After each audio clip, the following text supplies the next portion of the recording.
Pemirsa, Gakumdu Bawaslu Kabupaten Oki sampai dengan saat ini sudah menerima laporan pengaduan pemilu sebanyak 15 laporan.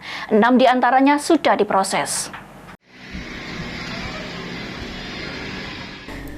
Sepanjang pra-pemilu dan hingga sesudah 14 Februari 2024, pemilu dan pileg berlangsung, Sentra Gakumdu, Badan Pengawas Pemilu Kabupaten Oki, sudah menerima berbagai laporan dugaan pelanggaran.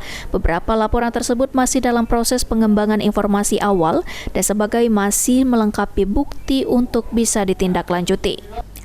Divisi Penanganan Pelanggaran Data dan Informasi Bawaslu Oki, Syahrin, mengatakan laporan yang masuk ke Bawaslu Oki sejak tahapan pemilu hingga dengan saat ini berjumlah 15 laporan. Dari laporan tersebut diklasifikasikan 6 laporan diduga tindak pelanggaran pemilu, 4 laporan dugaan netralitas ASN, dan 5 laporan tentang kode etik. Bawaslu Oki masih menunggu sebagian laporan lain karena belum kelengkapan bukti perkara. Sampai dengan hari ini laporan dari awal tahapan pemilu sudah sampai hari ini itu sudah 15 laporan yang masuk. Dan dari 15 itu sudah kita klasifikasikan, yaitu ada 6 dugaannya tindak pidana pemilu, ada 4 itu netralitas baik ASN ataupun pejabat desa. Kemudian ada 5 itu kode etik baik penyelenggara maupun Yang sudah diproses berapa persen, Dok? Yang sudah diproses sejauh ini sudah 9, yang sudah ada putusan, yang 6-nya masih berjalan karena contoh hari ini pagi ini kan kita baru dapat menemukan 3 laporan, mendapatkan 3 laporan lagi. Lain lagi dari 15 ini? Lain dari 15 ini? Sudah mencakup ke 15 itu.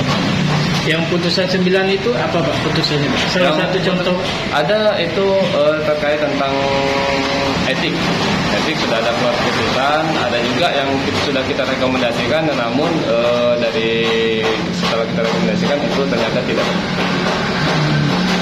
Ada juga yang tidak bisa kita tindak lanjuti karena kurangnya alat bukti, dan juga ada beberapa juga dihentikan karena tidak terbukti. Bisa dijelaskan? Syahrin menambahkan bahwa dari 15 laporan tersebut sebagian tidak memenuhi unsur pelanggaran karena banyak tidak memenuhi alat bukti dan tidak terbukti. Seperti contoh, oknum kades di Oki yang dilaporkan diduga aktif dalam kampanye salah satu calon. Beberapa waktu lalu hanya melampirkan bukti rekaman suara dan setelah ditelusuri bukti tersebut dikatakannya tidak memenuhi kekuatan hukum. Novan Wijaya, PAL TV.